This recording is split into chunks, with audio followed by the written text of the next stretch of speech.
Ha nem lenne a hajnali madárkórus, ember meg nem mondaná, hogy ezekben a délalföldi erdőkben élnek egyáltalán madarak. Pedig a ködbe burkolózó kis facsoportokban egész sereg bújik meg belőlük. A közelükbe férkőzni gyakorlatilag esélytelen.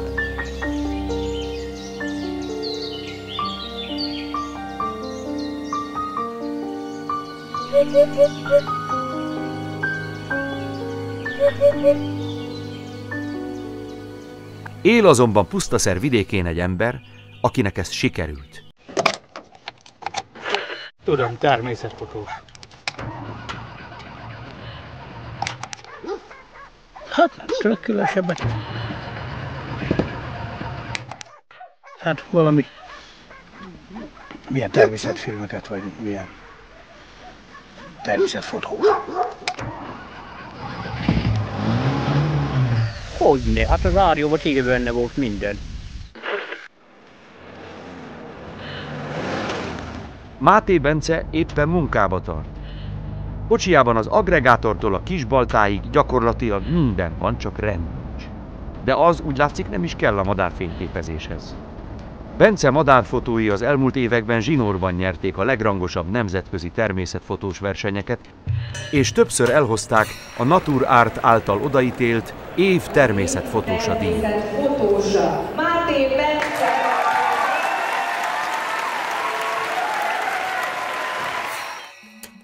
Jöjjenek a kulisszatitkok, trükkök és fortélyok. Máté Bence ablakot nyit a madarak rejtélyes világára, és megmutatja, milyen csodálatos pillanatoknak lehetünk szemtanúi, ha megtanulunk az ő fejükkel gondolkozni.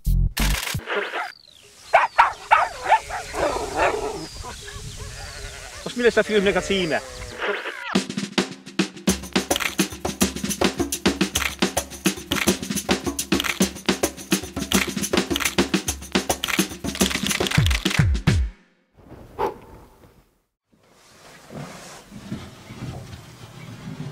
Máté Bence Pusztaszer környékén madárlesek egész sorát húzta fel. Ez itt az egyik legújabb. A nagy gonddal megtervezett építmény ablaka sötétített üvegből készült, amin keresztül a fotós mindent lát, a madár viszont saját tükörképén kívül semmit. És tele a madárra. Itt van, nézd meg. 20 méterre itt van a kis kócsa.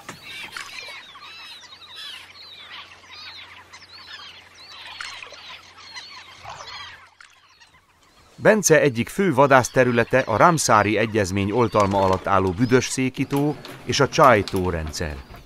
Ez utóbbi tavaiból 2-t kizárólag a madarak számára tartanak fenn.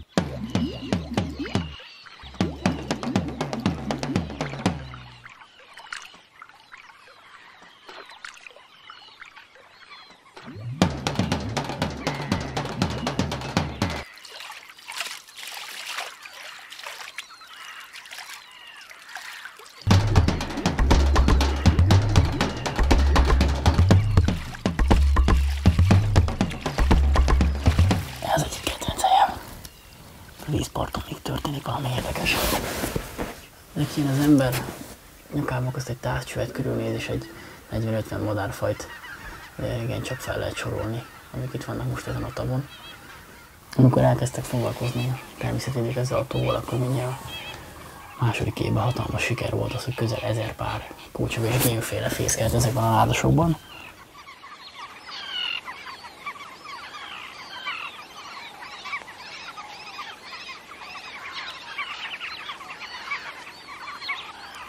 Hoppá, térét is az. Oda nézz.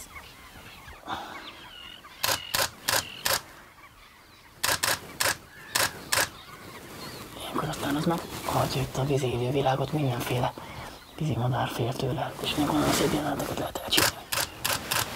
Récéket olyan szépen megkergette.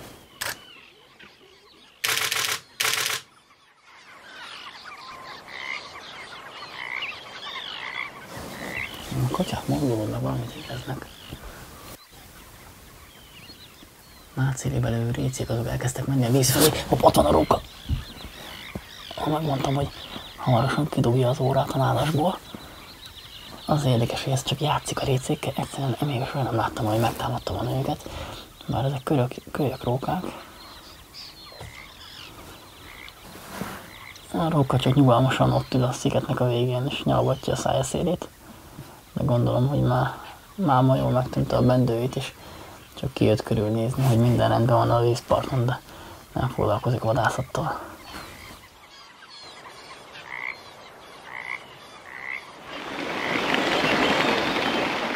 Máté Bence mostanában elképzelhetetlen fényképezőgép nélkül, de ez nem volt mindig így. A kis Bence, mint minden rendes gyerek, fényképezőgép nélkül jött a világra, és a gyerekkora is egész jól telt a szokásos dolgokkal. Bencének sose vettünk fényképezőgépet. Mindig az volt, hogy ha ő fotózni akar, akkor teremtse meg a feltételeit a fotózásnak. Az első fényképezőgépét azt úgy szerezte, hogy eladta a nyulait.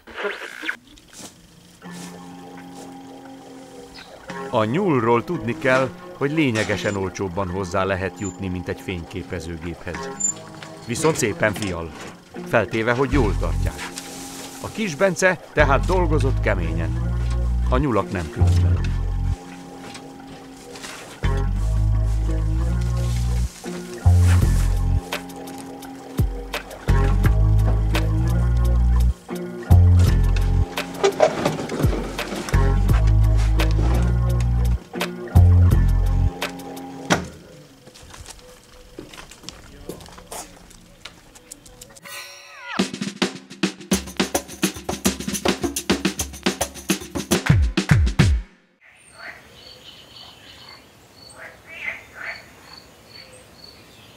Én nagyon szeretek úgy ide kijönni, hogy fotózunk egyet a naplementébe, aztán főzünk valami kis vacsorát, kitöltjük az éjszakát, és a hajnali fényekbe ismét nagyon jókat lehet fotózni, és azon a földnyelven levő gudák valószínűleg nagyon szép ellenfényben lesznek majd holnap reggel.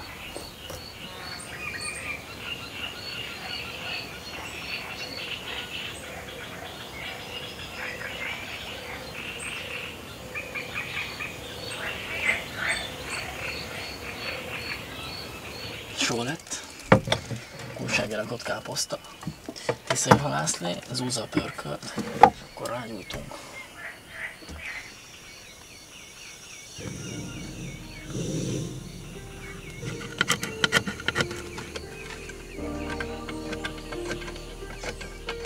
Néhány hónap után összejön a szükséges pénz.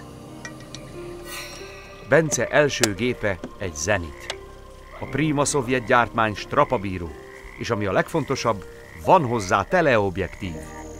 A lelkes fotós palánta ettől kezdve számolatlan tölti kint az órákat. De a siker kezdetben elmarad. Emlékszem rá, hogy ültünk kint a fűben, itt a ház mögött, és magyarázgattam neki az optikát a kezembe tartva, hogy mi az a blende, mi az a rekeszidő. Akkor még ilyen 8-10-11 éves lehetett körülbelül, nem értett belőle semmit. Ez így nem megy. A madarak vagy túlságosan messze vannak, vagy ha sikerül becserkészni őket, akkor sem azt csinálják, amit kellene. De hogy lehetne közel csalogatni a madarakat?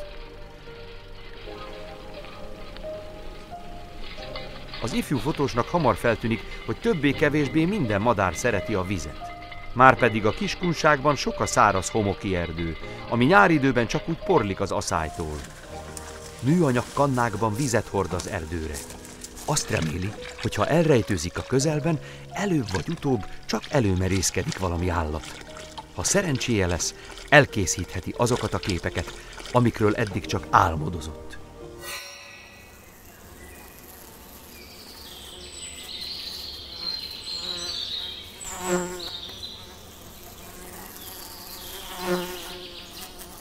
Egyszerű ötlet, de a környékbeli állatok ebben a nyári melegben mindennél többre értékelik. Pár liter víz egy száraz homoki erdőben igazi kincs.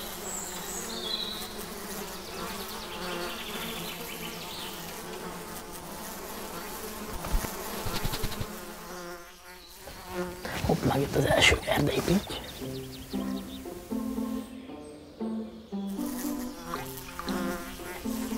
Általában madarak csapatosan járnak. Hamarosan megérkezik egy másik is, mert egy cinke is ott van mellette.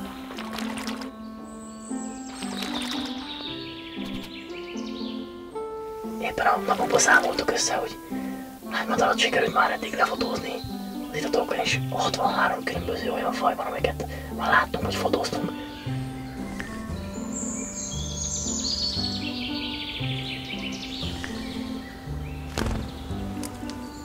Van mindig 5-10 perc, amikor nincs madár, és utána egyszerre jön az összes. És lehet látni 5-6 faj egyedeit egymás mellett.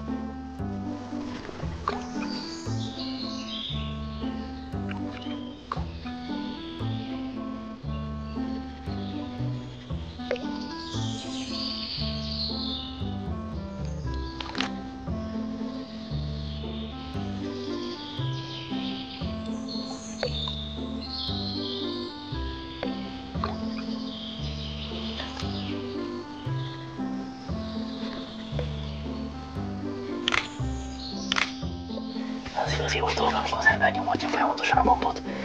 Tehát elég sok előkészületi munkája van annak, amíg elkészül egy itató.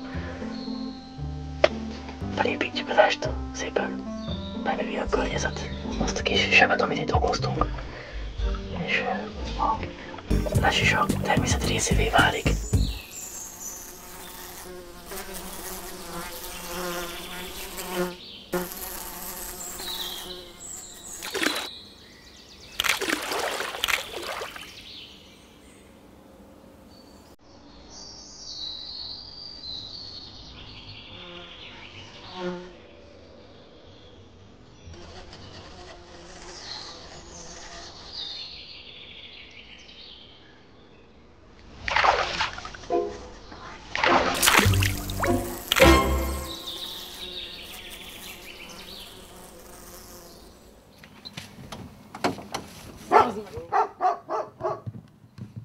Az első jó fotókon felbuzdulva Máté Bence elhatározza, hogy még több madárlest épít.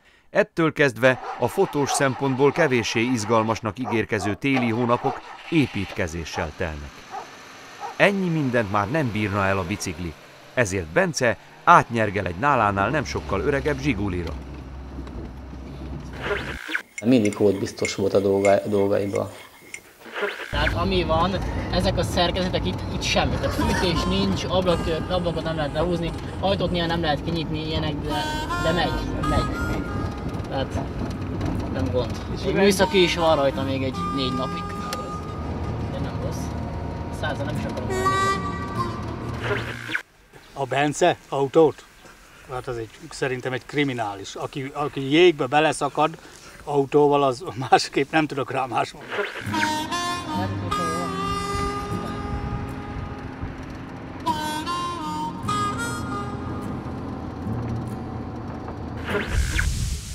Hát ilyen utakon megy az alkon buklón vele.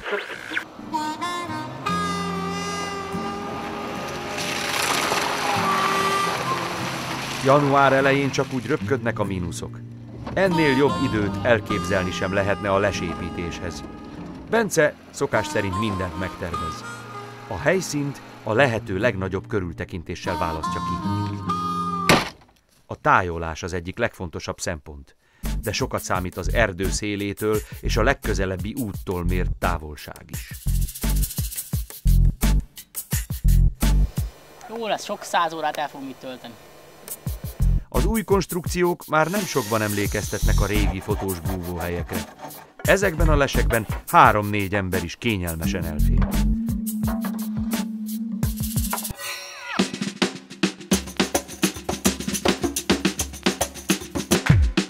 Akkor figyelj csak. Manuálisan, jó? Okay. Dombovári Tibor alias Bumbi jól ismert búvárfotós, Bence régi haverja. Itt éppen azt mutatja meg, hogy kell vízálló tokba csomagolni egy fényképezőgépet. Bence ugyanis már megint kitalált valamit. Bumbi itt még nem sejt semmit. Pedig ha nem vigyáz, Bence belőle is madarat csinál. Próbáljuk ki, de szerintem az nem jó. Én nem bízok ez ilyen történetbe. Na most itt te repülj, vagy valami történjen, de oda-vissza mozogjál. A 7 tengert megjárt búvárfotós mindent megtesz, hogy élethűen utánozza a madarak viselkedését. Erőfeszítései azonban hiába valónak bizonyulnak. Együnk, menjünk.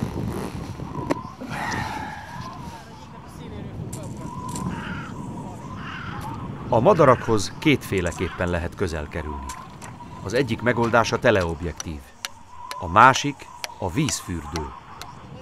Február közepén a halastavak felszínét több centis jég borítja. Bence, mint azt már megszokhattuk tőle, éppen lest épít.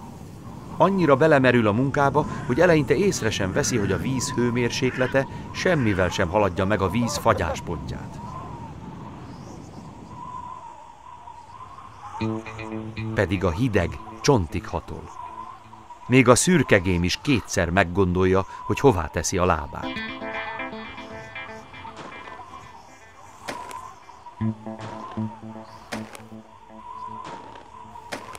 A fotós nyakig vízben, feje fölött egy rögtönzött lessátorral várja, hogy a madarak odajöjjenek. Ám a gémek pillanatnyilag mással vannak elfoglalva. Bence már nem érzi a végtagjait. Kép pedig egy sem készült. Ilyenkor a legokosabb, ha a madárfotós életben marad, és tart egy kis szünetet. Megfázott, vagy lehet valami baj? Nem, tényleg még meg se fázott. Hát akkor milyen? Nem.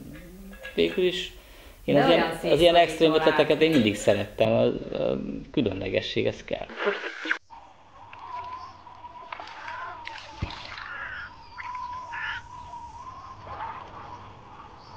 Rövid melegedés után Bence újult erővel vág neki a feladatnak.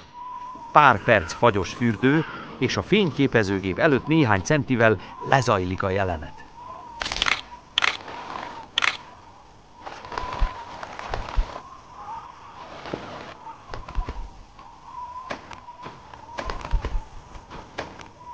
A szürkegémek ártatlannak tűnő külseje harcias természetet takar. Ilyen kemény hidegben, amikor a túlélés forog kockán, a madarak gondolkodás nélkül ölre mennek.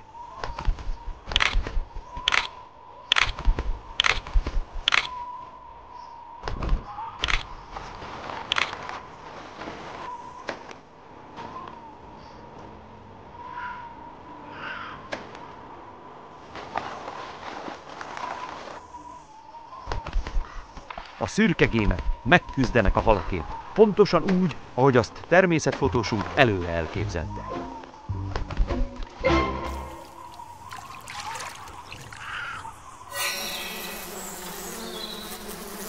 Az első percek a várakozással telnek, de általában egy ilyen helyen nem sokáig kell várni, nagyon népszerű terület ez a madarak számára. Azért van kitalálva az a távolság, hogyha jönnek kisebb madarak, seregély, erdeikönyv méretűek, akkor azok jól látszanak, hogyha viselkednek valamit, hogyha isznak, fürdenek, verekszenek.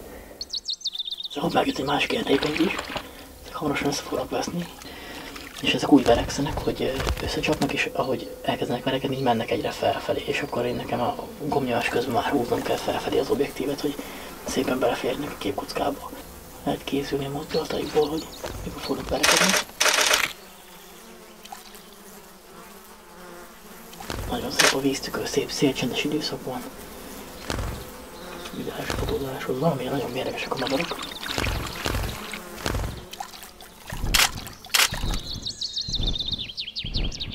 Jön egy ragadozó madár, mint például egy korvaj vagy egy héja, akkor azt hihetetlen hamar észreveszik.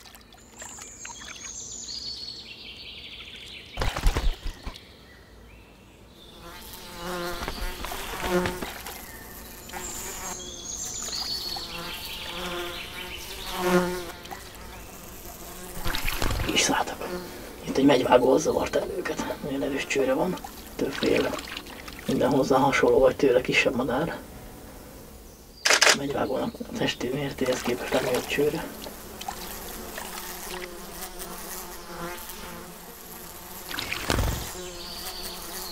Megérkeztek az első seregélyek. A seregély se jár. Egyedül nevéletlen seregély a neve. Már mindjárt is van a következő. Kezdenek földeni.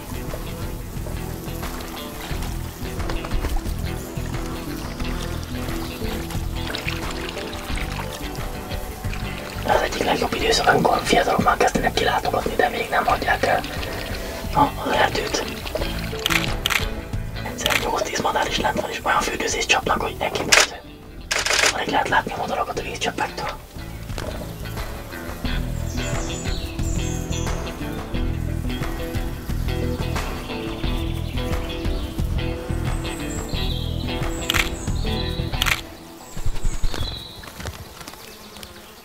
Megint hogy felszállt az összes madár. Jönni fog valami nagyobb madár fog jönni, mert most határozott a riaszt az összes. Csak szajkók. A szajkó az hihetetlen óvatos. A kisebb neszelésen ugrik. Ilyenkor fotózásra meg kell várni azt, amíg nem ér hozzá a víz, az nem kezd el inni. Mert egyébként a legkisebb piszenésre is elzavarjuk. Becsüljük minden fűtőket, és akkor már szépen lassan elkezd. Mindig abban a ritmusban, amikor kiemeli a fejét a vízből, akkor olyan képeket csinálni, hogy a feje érse ezt a szárnya, az meg szépen be lesz mozdulva, mint a vízcsöppek.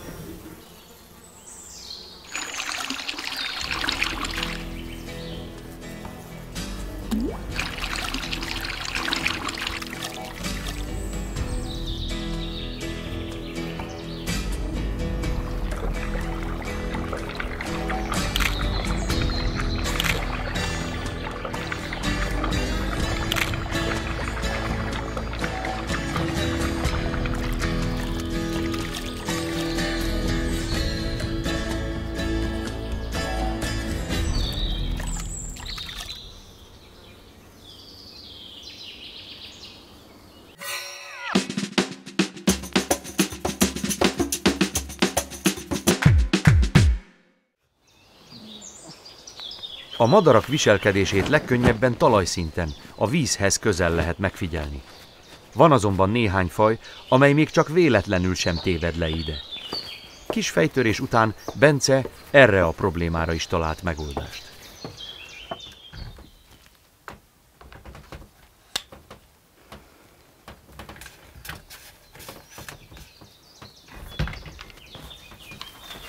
Tavaly tavasszal kiraktam 11 néhány adót szalakótáknak és vércséknek, és ebből a szalakóták elfoglaltak 2 adót. A szalakóta egy vonuló madár, április végén jön vissza Afrikába, és akkor lát neki a fészkelésnek. Ekkor lehet látni az életének a legmozgalmasabb pillanatait, amikor elfoglalja a fészket. Hopp, megérkezett a hím, leszállt a jó mellé az ágra, átadja neki az ajándékot, és megtörténik a pázás, minek közben erről természetesen nem akarunk lemaradni.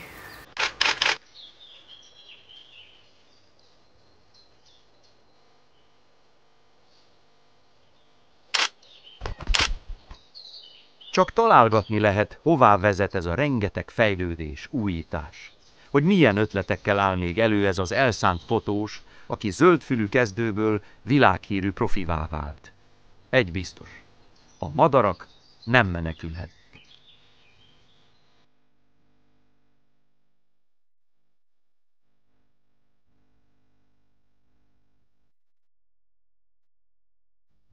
Reggel 4 órakor kutyát ugattak, mondom, nem, mit ugattak a kutyát? Hát a piros autó fönn a dongéron, ő még ott volt egy kis sátok, abba izé, bolykotát.